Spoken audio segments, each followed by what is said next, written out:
നമസ്കാരം. നമ്മൾ കുത്തബ് മീനാറിൻ്റെ അടുത്ത് വന്നതാണ്. പക്ഷെ ഒരു കുഴപ്പം പറ്റിയിട്ട് നമ്മുടെ കിറ്റീനെ അവരവിടെ സെക്യൂരിറ്റി ഇങ്ങനെ കയറ്റി വിട്ടില്ല. ഇവിടെ കുരങ്ങന്മാരെ കയറ്റില്ല അത്ര. അവന് വലിയ വിഷമമായി. അവന് ഞാൻ കാറിലിരിച്ചിട്ട് ഞാൻ മാത്രം ഇങ്ങ് വന്നു.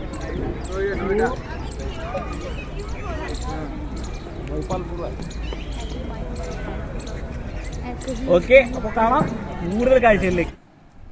അകത്തേക്ക് കയറുമ്പോൾ തന്നെ നല്ല വിശദമായിട്ടുള്ളൊരു ബോർഡുകളൊക്കെ കാണാം കേട്ടോ. അതുപോലെ നോട്ടീസ് ബോർഡുകളിലെല്ലാം ഓരോ ഭാഗത്തും ഇതിൻ്റെ ചരിത്രം കൃത്യമായിട്ട് എഴുതി വെച്ചിട്ടുണ്ട്. ലോകത്തിൽ ഇഷ്ടിക കൊണ്ട് നിർമ്മിച്ചിട്ടുള്ള ഏറ്റവും വലിയ മിനാറാണ് കുത്തബ് മിനാർ. 237.8 അടിയാണ് ഇതിൻ്റെ ഹൈറ്റ്. 399 സ്റ്റെപ്പാണ് ഇതിൻ്റെ അകത്ത് മുകളിലേക്ക് കയറാൻ വേണ്ടിയിട്ടുള്ളത്. ഇത് ഈ കാണുന്നതല്ല കേട്ടോ കുത്തബ് മിനാർ. ശരിക്കും മിനാറിലേക്ക് നമ്മൾ അകത്തേക്ക് കടക്കാൻ പോകണുള്ളൂ. ഇത് അതിൻ്റെ പ്രവേശന കവാടത്തുള്ള ചിത്രപ്പണികളും ശില്പകലകളും ചെയ്തിട്ടുള്ള തൂണുകളും മാത്രമാണ് ഇപ്പോൾ നമ്മൾ കണ്ടുകൊണ്ടിരിക്കുന്നത്. നമ്മളിപ്പോൾ കണ്ടുകൊണ്ടിരിക്കുന്നത് കൂവത്തുൽ ഇസ്ലാം മസ്ജിദാണ്. ഇത് പണി കഴിപ്പിച്ചത് ദില്ലി സുൽത്താനായിരുന്ന കുത്തുബ്ദീൻ ഐബക്കാണ്. കുത്തബ് മിനാറിൻ്റെ നേരെയുള്ള ഒരു വ്യൂ, പെട്ടെന്നുള്ളൊരു സിമ്പിളായിട്ടുള്ളൊരു വ്യൂ നമുക്കിപ്പോൾ കാണാം. കുത്തബ് മിനാറിൻ്റെ അകത്തുള്ള കാഴ്ചകളാണ് ഈ കാണുന്നത്.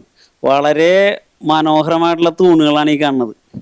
എന്തോരം രസമായിട്ടാണ് അവർ കൊത്തിയെടുത്തിരിക്കുന്നത്. എത്ര നേരം കണ്ടു കഴിഞ്ഞാലും മതിയാവില്ല അത്. കാരണം അത് ഇങ്ങനെ കൊത്തി കൊത്തി മുകളിലേക്ക് ഒരു ഇഞ്ച് സ്ഥലം പോലും വെറുതെ ബാക്കിയിടാതെ മുഴുവനും അവരിങ്ങനെ കൊത്തി കൊത്തി എടുത്തിരിക്കുകയാണ്. കണ്ടോ, ഇതിങ്ങനെ ക്ലോസ് ആയിട്ട് സൂം ചെയ്ത് കാണിക്കണം എന്നുണ്ട്. പക്ഷെ നമ്മുടെ വീഡിയോയുടെ പരിമിതി കൊണ്ടാണ് നമ്മളത് ചെയ്യാത്തത്. എത്ര സമയം ഇവിടെ ഇങ്ങനെ ഇരുന്നാലും നമ്മൾക്ക് ഇവിടെ ഒന്ന് ഓരോ തൂണും വിശദമായിട്ട് നോക്കി കണ്ടു കഴിഞ്ഞാലും നമ്മൾക്ക് മതിയാവില്ല. ശരിക്കൊരു നല്ല കലാസ്വാദകനായിട്ടുള്ള ഒരാൾ ഇവിടെ വന്നു കഴിഞ്ഞാൽ അദ്ദേഹം ശരിക്കും പറഞ്ഞാൽ സന്തോഷം കൊണ്ടും മറന്നു പോകും. ഇത്രയും കലാകാരന്മാർ നമ്മളുടെ നാട്ടിൽ ഉണ്ടായിരുന്നു. ഇതിൻ്റെ മേൽക്കൂര പോലും കരിങ്കൽ പാളികൾ കൊണ്ടാണ് നിർമ്മിച്ചു വച്ചിരിക്കുന്നത്. ഇതിൻ്റെ നടുത്തളത്തിൽ റൗണ്ടിലുള്ള ഒരു നിർമ്മാണമുണ്ട് മുകൾ ഭാഗത്തായിട്ട് മേൽക്കൂര. എന്ത് മനോഹരമാണ്. ചെറിയ കല്ലുകൾ വെച്ച്, പല നിറത്തിലുള്ള കല്ലുകൾ വെച്ച് അതിനകത്ത് ഓരോ ചെറിയ പീസിലും കാർവ് ചെയ്ത് കണ്ടോ, അകത്തേക്ക് കുഴിഞ്ഞു പോകുന്ന രീതിയിലാണ് അതിൻ്റെ നിർമ്മാണം വന്നിരിക്കുന്നത്. കണ്ടോ, അന്ന് അവർ ഉപയോഗിച്ചത് എന്തെല്ലാം ഉപകരണങ്ങൾ അവർ ഉപയോഗിച്ചിരുന്നു എന്ന് പോലും നമുക്ക് ഇപ്പോഴും അറിയില്ല. അത്രയും സൂക്ഷ്മതയാണ് ഓരോ ശില്പത്തിൻ്റെയും ഓരോ പാർട്ടിനും സൂക്ഷ്മത. അതുകൊണ്ടാണ് ഇത്രയും നൂറ്റാണ്ടുകളായിട്ടും നമ്മൾക്ക് അത് ഇപ്പോഴും അത്ഭുതത്തോടു കൂടി തന്നെ ഇതിനെ കാണാൻ കഴിയുന്നത്. ഈ തൂണുകളൊക്കെ കുറച്ചൊന്നുമല്ല, ഇതിന് ചുറ്റിനുമുള്ള ഭാഗത്തെല്ലാം തൂണുകളുണ്ട്. അത് ഒരു ഭാഗത്തെ തൂണുകളിലുള്ള അതേ ചിത്രപ്പണികൾ തന്നെ അല്ല മറ്റു തൂണുകളിൽ. ഇവിടെ ഒരുപാട് കവിതാക്കളുടെ എല്ലാം വളരെ മനോഹരമായിട്ട് അവർ എൻജോയ് ചെയ്യുന്നൊരു സ്ഥലമാണ് കേട്ടോ. കാരണം ഇത്തരം തൂണുകളും ശില്പങ്ങളിലേക്ക് ഇടയ്ക്ക് വന്ന് നിന്നാൽ അറിയാതെ തനിയെ പ്രണയമൊക്കെ വന്നു പോകും. ഇത് നിർമ്മിതി വളരെ മനോഹരമായിട്ട് നിർമ്മിച്ചിരിക്കുന്നതാണ്. കണക്കുകൾ വെച്ചിട്ടാണ് നിർമ്മിച്ചിരിക്കുന്നത്. 12 മട്ടക്കോണുകളും 12 ചാപങ്ങളും ചേർന്നതാണ് ഇതിൻ്റെ നിർമ്മാണം. ഇതിൻ്റെ ആദ്യത്തെ നില പണി കഴിപ്പിച്ചിട്ടുള്ളത് കുത്തുബ്ദീൻ ഐബക്കാണ്. ഇതിൽ ധാരാളം അറബി വാചകങ്ങൾ എഴുതി വെച്ചിട്ടുണ്ട്. പക്ഷെ ഇപ്പം നമുക്ക് അതിനകത്തേക്ക് കയറി അത് കാണാൻ പറ്റില്ല. പുറമേയുള്ള ലിഖിതങ്ങൾ മാത്രമേ നമുക്ക് കാണാൻ പറ്റുള്ളൂ. അതിനൊരു കാരണമുണ്ട്. 1980 ഇതിനകത്ത് ടൂറിസ്റ്റുകളായിട്ടുള്ള എല്ലാവരും അകത്ത് കയറ്റി എല്ലാം 5 നിലയുടെ മുകളിലേക്ക് കയറ്റുമായിരുന്നു. ആ സമയത്ത് വിദ്യാർത്ഥികൾ ധാരാളം വന്നിരുന്ന സമയത്ത് ഇതിനകത്ത് വെച്ച് കറണ്ട് പോയി. അപ്പോൾ കുട്ടികൾ പേടിച്ച് അങ്ങോട്ടും ഓടി. ആ തിക്കിലും തിരക്കിലും പെട്ട് 25 കുട്ടികൾ അന്ന് മരിച്ചു. പിന്നെ പലരും ഇതിൻ്റെ മുകളിൽ കയറിയിട്ട് ചാടി ആത്മഹത്യ ചെയ്യുകയൊക്കെ ഉണ്ടായിട്ടുണ്ട്. അതിൻ്റെ ഫലമായിട്ട് ഇപ്പോൾ ഇതിൻ്റെ അകത്തേക്ക് മുകളിലേക്കുള്ള സ്റ്റെപ്പിലൊന്നും ആരെയും കയറ്റുന്നില്ല.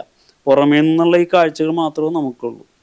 ആദ്യത്തെ ഈ നില കഴിഞ്ഞ് ബാക്കി 4 നിലയും പണി കഴിപ്പിച്ചുള്ളത് ഇൽത്തുമിഷാണ്. ഇവിടുത്തെ നിർമ്മിതികളുടെ വലിപ്പം മനസ്സിലാക്കണമെങ്കിൽ അതിൻ്റെ കൂടെ ഒരാൾ നിന്ന് കഴിയുമ്പോഴാണ് ഇതിൻ്റെ വലിപ്പം മനസ്സിലാകുന്നത്. വളരെ ഉയരമുള്ള നിർമ്മിതിയാണ്. ഉയരവും വലിപ്പമുള്ള വളരെ വലിയ നിർമ്മിതികളാണ് ഇവിടെ എല്ലാം ഉള്ളത്. നമ്മളീ കാണുന്നത് കൂവത്തുൽ ഇസ്ലാം മസ്ജിദിൻ്റെ തെക്കേ കവാടമാണ്. അലാവുദ്ദീൻ ഖിൽജിയാണ് ഇത് നിർമ്മിച്ചത്. ഇതുപോലുള്ള 4 കവാടങ്ങൾ നിർമ്മിക്കാനായിരുന്നു അദ്ദേഹത്തിന് പ്ലാൻ. ഇതിൻ്റെ അകത്തുള്ള കാഴ്ച കണ്ടോ, ഇതിനൊരു നടുത്തളമാണുള്ളത്. ഈ കവാടത്തിൻ്റെ പേര് അലൈദർവാസ എന്നാണ്. 1311 ഇത് നിർമ്മിച്ചത്. ഇതുപോലുള്ള 4 കവാടങ്ങൾ നിർമ്മിക്കണമെന്നായിരുന്നു അദ്ദേഹത്തിൻ്റെ ആഗ്രഹം. പക്ഷേ 1316 അദ്ദേഹം കാലം ചെയ്തു. അതുകൊണ്ട് ബാക്കി 3 കവാടങ്ങളുടെയും നിർമ്മാണം പിന്നീട് നടന്നില്ല. ഇതിൻ്റെ പുറം ഭിത്തികളിൽ വെള്ള നിറത്തിലുള്ള മാർബിൾ കല്ലും അതുപോലെ ചുവന്ന കട്ടകളുമാണ് ഉപയോഗിച്ചിട്ടുള്ളത്. അതുകൊണ്ട് തന്നെ ആ ഒരു കളർ കോമ്പിനേഷൻ വളരെ മനോഹരമാണ്. ദർവാസയുടെ ഭിത്തികളിൽ വിപുലമായിട്ടുള്ള അറബി കാലിഗ്രാഫി കാണാൻ പറ്റും ഇവിടെ.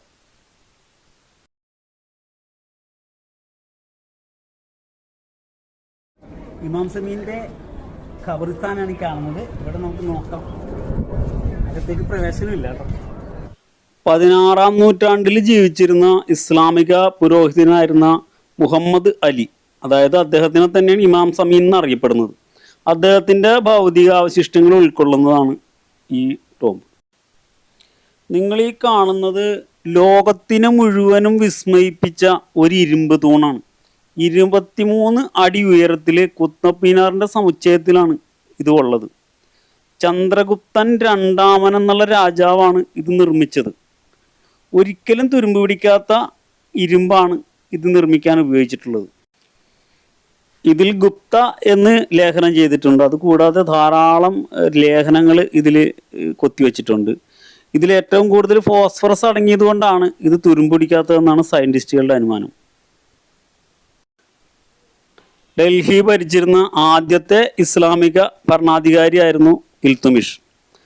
അദ്ദേഹത്തിൻ്റെ കുത്തബ് മീനാർ കോംപ്ലക്സിലെ ശവകുടീരമാണ് ഇപ്പോൾ നമ്മൾ കണ്ടുകൊണ്ടിരിക്കുന്നത്. കുത്തബ് മീനാർ കാണാനായിട്ട് അകത്തേക്ക് കയറുന്നതിനുള്ള എൻട്രി ടോക്കണാണിത്. ഒരു പ്രത്യേകതയുള്ള ഒരു ടോക്കൺ അല്ലേ. ഞാൻ അധികം സ്ഥലത്ത് കണ്ടിട്ടില്ല. ഇത് രസമായിട്ടുണ്ട്. പിന്നെ ഇവിടെ വിമാനങ്ങൾ എപ്പോഴും ഇതിൻ്റെ മുകളിൽ കൂടി പോയിക്കൊണ്ടിരിക്കും കേട്ടോ.